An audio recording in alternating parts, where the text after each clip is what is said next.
There had been some negotiations between the government, unions and others. Where is that at? Yes, Kieran. So in May, 6 months ago now, Prime Minister Scott Morrison announced IR reforms were on the agenda and there would be working groups involving business groups and unions working together on 5 key areas of reform, including casuals, awards and enterprise agreements, in an attempt to effect such change as changing the Better Off Overall test, for example. This is Scott Morrison announcing it at the time. It is a system that has to date retreated to tribalism, conflict and ideological posturing. No side of that debate has been immune from those maladies.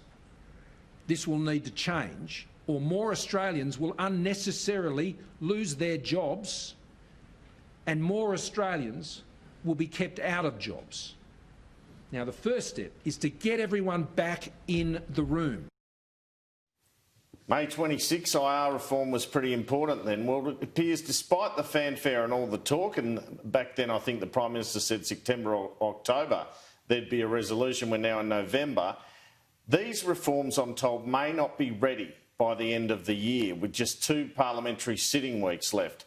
I imagine it's not helped by the distractions of the Four Corners program on Industrial Relations Minister Christian Porter this week, but it does seem disappointing this key reform won't be going ahead this year, and we may have to wait until next year to see what the government's intentions in this space are. We know there's been a row in the Parliament today over what the government's also called its JobMaker plan, a JobMaker subsidy for hiring under 35s, with Labor moving an amendment to protect those over 35 from being sacked and replaced by subsidised younger workers. The government is of the belief they will still get this legislation through with the support of the crossbench in the Senate, perhaps One Nation. Anyway, let's hear Jim Chalmers asking the Prime Minister about it. Josh Frydenberg took the answer on that one. And another question related to an advertisement which asked specifically for younger workers so an employer could get the subsidy. Why is the Prime Minister so determined to protect a loophole which attacks job security? Mr Speaker, the JobMaker hiring credit will create jobs and support some 450,000 jobs. And the question is for the Labor Party, is what have they got against the creation of new jobs?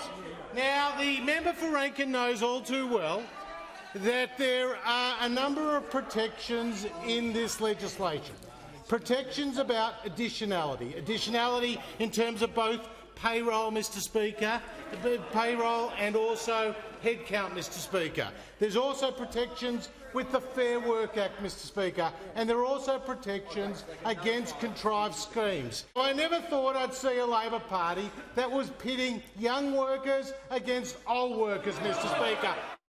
Elizabeth from Diamond Creek is a single mother in her 40s who says she's never been unemployed until now.